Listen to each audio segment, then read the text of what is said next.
For years now, video games have encouraged us to make heroic choices and roleplay as honest protagonists. But what about those times when you just feel a little cruel? Games such as Bioshock, Fallout and Infamous give players the choice to play dastardly for different rewards and story experiences. But what about when the only prize you want is the satisfaction of truly destroying a character's day? We've all been there. So with that in mind, here's 13 times we've been truly evil to NPCs, and yes, we don't feel good about this at all. My God, what are you doing? Watch Dogs 2 is loaded with ways to torment NPCs, and many of them involve crippling some locals' bank accounts. Although with the ability to scan any character's phone and find out their hidden, sordid secrets, it's hard not to think that some of these San Franciscans are asking for it. Graphic designer who's also a nudist? Yoink. Taking tennis lessons? No, not anymore, you're not. Recently travelled to Thailand? He's got loads of cash, he's not gonna mind. Jesus! This insider info can also help you administer some justice in a more traditional fashion. In an effort to be an accurate representation of San Francisco, Watch Dogs 2 features an extremely accurate and disturbingly operational version of the former prison and now popular tourist trap, Alcatraz. Alcatraz is swarming with visitors, much like in real life. Not quite as authentic though as the ability to open and close a cell at will, and NPC Vicky Higgs found this out the hard way. Turns out the janitor had an EU arrest warrant, and myself, as a proud European, felt it was my duty to position the unsuspecting but completely deserving NPC into a life sentence on the run. Ooh, too bad. Red Dead Redemption 2 features a world full of potential mischief and shenanigans, and with the game itself very much encouraging you to choose the good or the evil path. What it doesn't encourage you to do, however, is kidnap and hogtie an innocent traveller, find a split in some train tracks, and then let fate, or the train driver, decide whether this man lives or dies. Fate was on the man's side on this occasion, but unfortunately for him, my desire to have no witnesses was not. Goodbye. Mr. Mario doesn't have a reputation as a bad guy, far from it in fact, but Mario 64 gives you one particular opportunity to change that. On Cool Mountain stage, Mario is tasked with the rescue and return of the lost baby penguin in exchange for a much sought after star. After doing all the legwork to rescue this giant penguin's precious baby, things take a dark turn when you can decide to dispose of the infant off the edge of the universe right in front of his mum's face. Once again, it is very important to clarify that I do not feel good about any of this. A sports game feels like the last place that you should be able to be truly evil, at least without some form of repercussion. In FIFA 94, there's the beautiful option to run away indefinitely from the referee anytime he tries to give you a booking. What follows is a chase that could continue for eternity and expose the incredible fitness levels of this very determined official.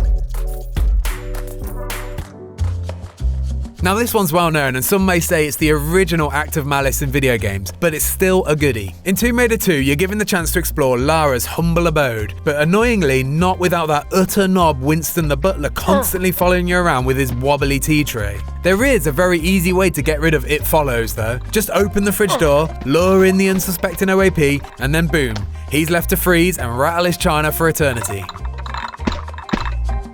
Assassin's Creed is a story of ancient conflict between secret societies and a bloodthirsty quest for revenge. But sometimes you can get easily distracted when all you really want is a precious crocodile skin to craft yourself a new, sexy outfit. Taking the beast head on feels like an unnecessary challenge though, especially when there's another option.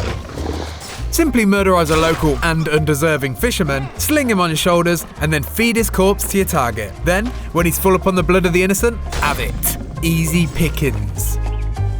And while we're on the skin hunting game, gaining one from a prize jaguar feels far more disgusting when it's an act of betrayal. With the taming ability in Far Cry Primal, you can make best friends with this beautiful beast, lead him into a false sense of security, and then bam, easy, traitorous kill. The rare jaguar skin has a lot of uses as well. But taking the sad look of disappointment out of his eyes, unfortunately that's not one of them.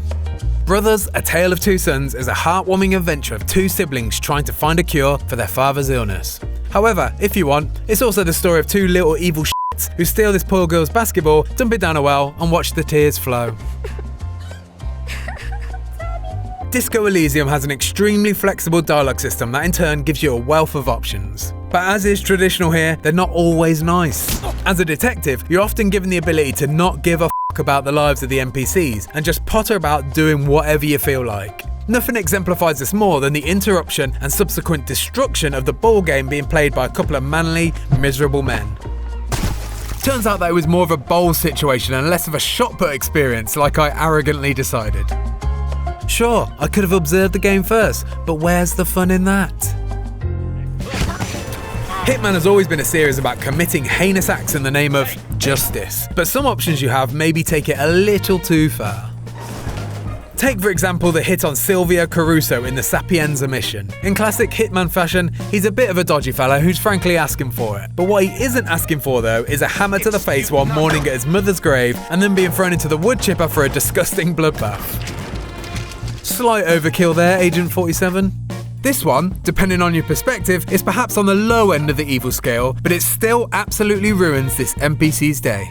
Right at the start of Half-Life, one of the first places you can visit inside Black Mesa is the kitchen in Personal Facilities. Inside here you'll find a gobby scientist who's cooking his lunch in a microwave that with a few precision button smashes can be completely ruined. My God, what are you doing?